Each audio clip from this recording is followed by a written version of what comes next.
এই মুহূর্তে আমাদের রিজনে যে মেন ওয়েদার অ্যাক্টিভিটি রয়েছে সেইটা হচ্ছে যে বাংলাদেশে একটা ঘূর্ণাবর্ত রয়েছে।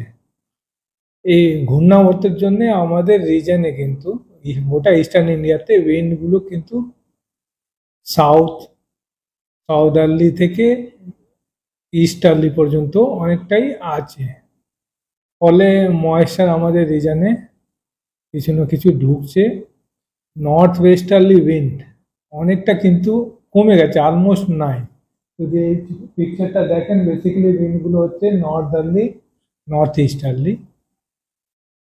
ফলে আগামী 4 থেকে 5 দিন অ্যাটমসফিয়ার কিন্তু স্টেবল থাকবে। স্টেবল ইন দি সেন্স যে মিনিমাম টেম্পারেচার ম্যাক্সিমাম টেম্পারেচার খুব একটা কিন্তু চেঞ্জ হবে না।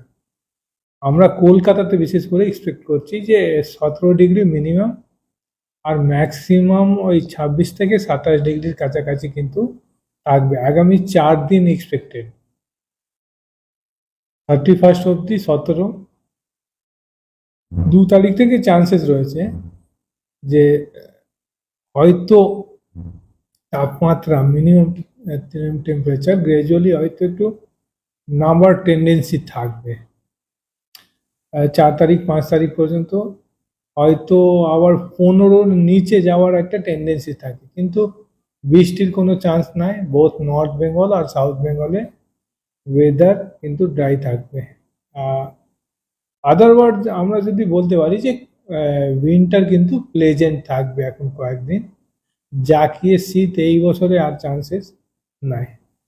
আমরা যে ডিসেম্বরে দেখি অ্যাটলিস্ট একটা স্পেল দেখি যেখানে যে রাতের তাপমাত্রা নর্মাল থেকে 2-1 ডিগ্রি কিন্তু নিচে থাকে।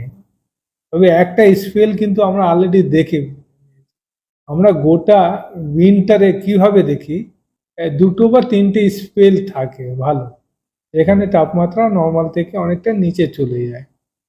একটা আমরা ডিসেম্বরে দেখলাম।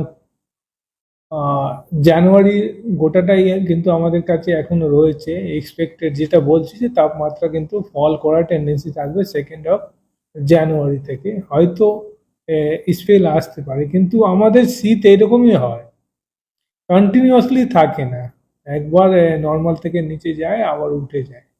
এখন হচ্ছে যে ওয়ার্মার ফেস রয়েছে, কুলার ফেসটা কিন্তু অলরেডি আমরা গত সপ্তাহে যেটা দেখলাম শেষ হয়েছে।